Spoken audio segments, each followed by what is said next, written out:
Early morning flight, punta kaming Manila para magpasukat ng brace ni Zia. At ito nga, nakapasok kami ng lounge na libre, syempre. What?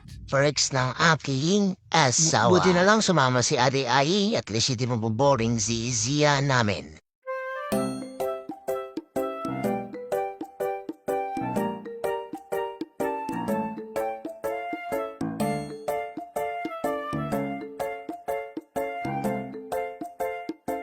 Wow, relax ang anak ko. Samantala yung ate namin, boring na kasi ang tagal daw ng flight namin. At nung napakit naman kami ng eroplano, nag-away naman yung dalawa.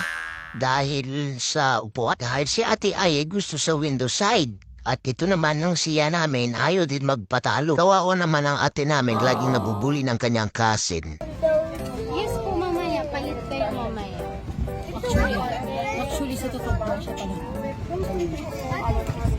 Guys, sa wakas nakipagpalitin si siya ng upuan sa ate niya. Stress na si mami at si mama da sa kanilang dalawa. Keto, nakalapag na kami ng Manila. Antay na lang kami ng sundo. Enjoy na enjoy yung dalawa. Kala mo hindi nag-aaway eh.